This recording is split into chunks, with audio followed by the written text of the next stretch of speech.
Do you ever notice how many men look absolutely solid on the outside, in shape, making money, disciplined, focused? And yet, if you really ask them how they're doing, properly ask them, there'd be a pause. Not because they don't feel anything, but because they don't know how to say it. There's a loneliness that nobody talks about. Not the obvious kind, not the no one around me kind.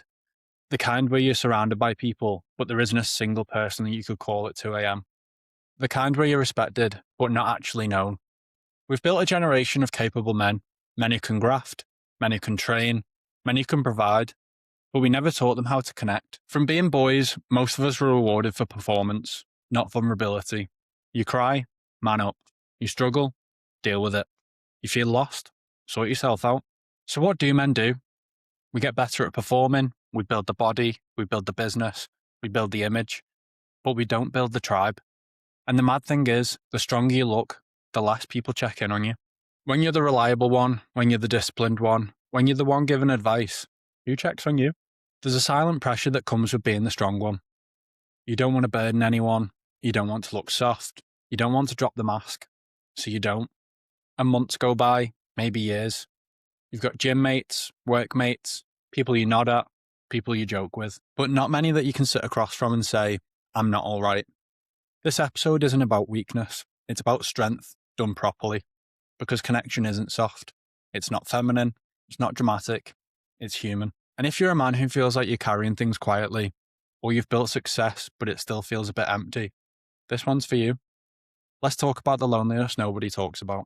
Welcome to the Big Lad Podcast. I'm your host, George, and this is another huge topic.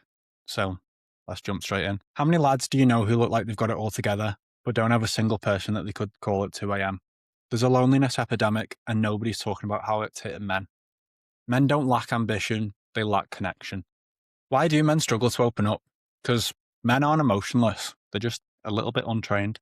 Boys are socialized around performance, not vulnerability, so it's all about what you've achieved. Emotional expression is often punished subtly.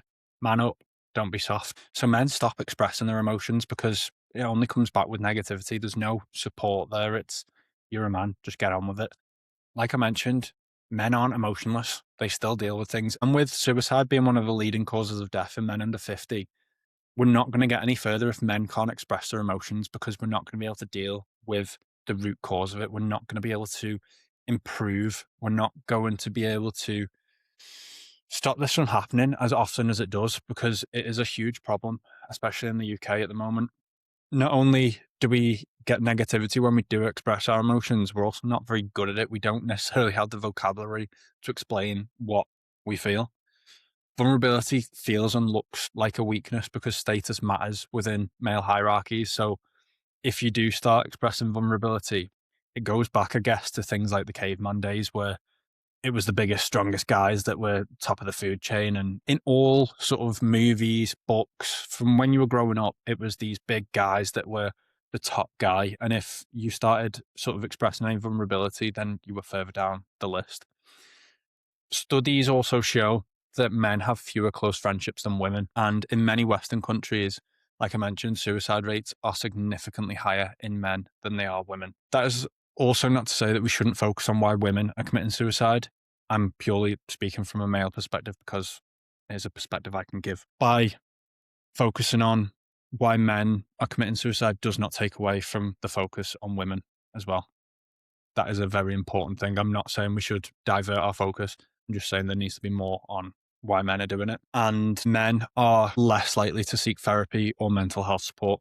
So there's this sort of whirlwind of things that are going on with men. We don't really know how to explain our feelings. When we do, there is a bit of backlash, there's a bit of negativity. And then in too many cases, it ends up in suicide, which is obviously not a very good place to be. We need to get to the root cause of one, why men are struggling to sort of express their emotions and explain what they're feeling. Two, we then need to also support men when they do express their feelings with things like men's groups. And just think sometimes if someone does open up to you, think instead of giving them some negativity back, saying like, man up, don't be soft, there's obviously something that they're going through. So just think about that, because if you then do come up with them with negativity, they may then not open up further, and they may not open up to other people, and they may just bottle it up and deal with it themselves or try to, and that is generally not a good thing. Research from institutes like the American Psychological Association show that men are less likely to seek psychological help, and loneliness data highlighted by the Office of National Statistics reported rise in loneliness among men. So most men would rather struggle silently than risk looking weak publicly. There's this whole stigma, obviously, about men needing to open up more, but that is not necessarily the root cause of this. We need to get to the actual reason of why they're feeling that in the first place, and then being able to deal with it by speaking out. But then also comes, like I mentioned, the backlash, the negativity that comes with being vulnerable. For me, if someone can open up and be vulnerable, that is a strength, because it's a bit of emotional maturity. And also, it's a very brave thing to do, to be able to sit there and say, I'm not okay, I need help. But that is a much better place to be than sitting there and trying to deal with it yourself silently, and especially with no one around you knowing what's going on. For me, people need to use the support networks a lot more. People would rather you sit there and cry your eyes out across a table than be carrying your coffin. That is the bluntest way I can say it. There's so many people that would rather you cry your eyes out, tell them what's going on, than have to go to your funeral, especially before the age of 50. So if you are in one of these positions, I urge you to speak up. Whether, if you don't feel like being able to do it to a family member, then open up to a helpline. There's plenty of free helplines out there. Just have a quick Google, you'll find one. There's plenty of support groups. You've just got to be willing to take that first step. And I'm sure you'll be in a better position than you were if you were just trying to deal with it on your own. We've also got the social decline of male spaces. So we've removed the areas where men bonded and replaced them with screens. So we've got the decline of community clubs, football teams, groups, like men's groups. There's less participation in local sports leagues. Working from home as well hasn't really helped out, because then you've got less incidental connections. So previously, we're in the office 5 times a week. You may just bump into someone that you've not seen for a while. By working at home, you don't get that accidental connection. And online interaction does not equal embodied brotherhood. You can't really gain that same connection you would do if you were face to face and meeting someone in person, because, like I mentioned, you may just bump into someone in the office, and then that could lead to you going for a quick drink after work, or it could lead on to meeting up in a couple of weeks' time. By working from home, there's that disconnect of human connection, which I think a lot of people need to sort of force them back into the office a couple of times a week. I'm quite bad for it myself, because I hate having to travel on the motorway. But I do a lot of stuff outside of work in terms of meeting up with mates and stuff and keeping those connections strong. Quite a lot of people are sort of hybrid working these days, but I imagine quite a lot of people just tend to do the 5 times a week at home, which is not going to help you with connections, especially if you don't have that many close connections outside of work.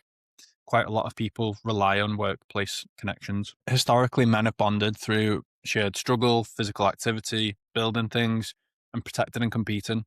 But now we have scrolling, gaming solo, and hustling on our own. So we gave men Wi-Fi instead of brotherhood. We really work together when we've got a common goal.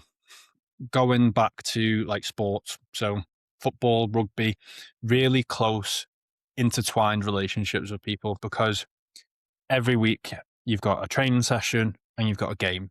At least twice a week you're seeing these people. And what's your goal? It is literally to win the football match or the rugby match at the weekend. You then go back to the club after the game. You have a couple of pints. Sometimes it leads on to a night out. Sometimes it's just a couple of pints. You watch the footy and go home. If you're now at the age where those things aren't around, or maybe you're just a bit too old or injured to keep up with these things, now you've got kids, you've got to find some sort of way to get those connections outside of team sports, have those close-knit friends. It gets more and more difficult as you get older, especially for men, because men really do rely on things like team sports for those connections. I've personally stopped playing football because my team folded about 18 months ago now. I went from seeing the same 15, 20 lads twice a week. And I'll be honest, I've said it on another podcast, I did struggle a little bit last year with not doing that. And I've had to really work hard to then sort of find something else. I've found hiking. I go hiking with the same group of people like once a month. And then I've done other hikes outside of that. I then try and keep up with the footy lads playing things like paddle now. So you have got to put the effort in. If you're not putting the effort in, don't expect things to just happen. Because if everyone has that opinion, then it's not going to work. It's not going to happen. You've got to take the first step, drop the person a call, a message, whatever it is, organize meetups, especially if you're lads. Shared effort builds connection. This is exactly what I was just saying. Depth requires a bit of risk. So the gym creates proximity and mutual respect. So you may see the same people when you go into the gym. You may give them a quick nod. Spotting someone builds trust, but most gym friendships stay surface level.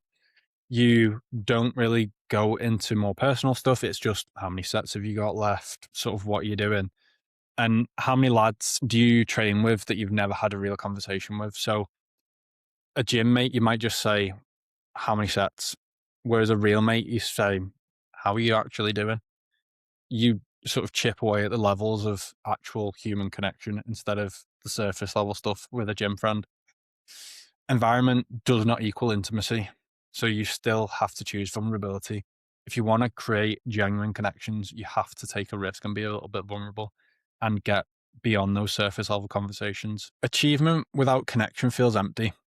There are men making six figures who would trade that for one solid friend. This hustle culture that has came through social media these days is like being a lone wolf, going monk mode. Maybe great, yeah, for building a business, but you are very lonely in that pursuit. Doing it with someone else and earning half the money would probably be a lot more rewarding than it would to do it on your own. Success can create pressure to maintain an image. The higher you climb, the less honest feedback you get. Men often feel that they must be the strong one in every room. When you're the strong friend, who checks in on you? If you're the one that is sort of solo entrepreneuring your way to six figures salaries or whatever it is, people just assume you're capable. People assume you're okay. And I can tell you now for a fact that is not true because I work in the corporate world. I can see people who earn way more than me all the way to the top. Like we're talking probably seven figure salaries in some instances. They're just people like me and you. They still have problems. They still go home. They may have an argument with their partner. They may have the kids tugging at their ankles and they've still got work to do. They're still everyday people. Just because they earn a certain amount or they've got a successful business does not mean they're immune to day-to-day struggles. So if you do have a friend that is the capable one, the strong one, or if you think you're that person, then you've still got to realize that you're just a person at the end of the day. And if you have got friends that are this person, check in on them because you never know how they're doing. I've seen people that earn silly amounts of money that are miserable inside. Like I can see it on their face. I don't even need to necessarily ask them in work. You can just tell. Like I've got reasonably good at reading people's characters from years in the corporate world. And you can just tell the way people react. Just because they earn a certain salary doesn't make life easier. It genuinely doesn't. It may make things like your bills less stressful because you don't necessarily have to worry about them as much, but there are still issues there regardless. The question is, how do we build a tribe? So you've got practical steps. So number one is to initiate. Most men are waiting for someone else to suggest meeting up. Be the organizer. Number two, create repetition, weekly training, a monthly dinner, a Sunday walk. Routine builds that depth. Number three, add one layer of depth. Instead of you're good, try what's been stressing you lately. So be more specific with your questions. Don't just ask a generally open-ended question because when you say, how are you doing? The default is, yeah, not too bad.